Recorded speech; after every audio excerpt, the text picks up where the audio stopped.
I'm Craig Kelley from GigFaster, and this is the 5-minute podcast for musicians and GigFaster TV on YouTube. Today we're going to talk about how to find gigs as an opening act right after this. Welcome back. Today we're going to talk about how to find gigs as an opening act. And learning to find gigs as an opening act is the start of booking your own headlining gigs. I mean, it's the best way to get your name out there, get experience performing, and open up the doors to you playing as the headliner. These gigs usually aren't advertised, and they don't usually happen unless somebody takes the effort to actually make it happen. So that's what's great for you, because you can go to any existing gig and try to become that opening act. I'm going to give you 4 tips for how to find gigs as an opening act. Number 1, make a list of the bands in your area. They don't have to be your favorite bands per se, but stylistically they should be similar so that you guys can, that it would actually mesh.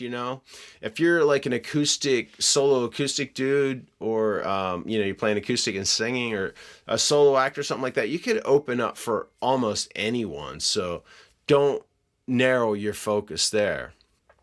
Number 2, find out where the bands are scheduled to perform. And the best way to do this is to check the website or check bandsintown.com. A lot of people's schedule is on Bands in Town.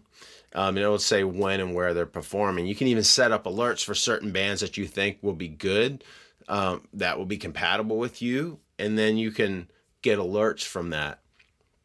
Number 3, contact the bands /clubs. Now, you can either go to the band directly and say, hey, would you guys think we could open up for you at this gig?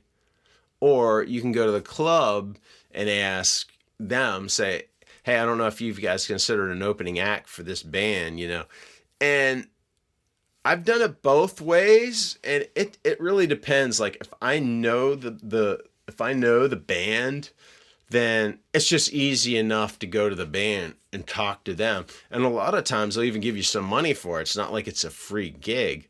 And then if I don't really know the band, I'm going to go to the club. Like the Kenny Wayne Shepherd show, I got that gig because I went to the venue. I mean, it was a sold out show. There were thousands of people there and for that show. And it was just, that was the best way to go, because I didn't know Kenny Wayne Shepherd at the time. So number 4, be flexible. If your goal is to get booked at the venue, then make sure you're flexible, non-demanding, easy to work with. You go the extra mile. You make sure you're there early. Make sure you do whatever you want. You're not getting a lot of stage room. It doesn't matter, like make sure you're just easy to work with.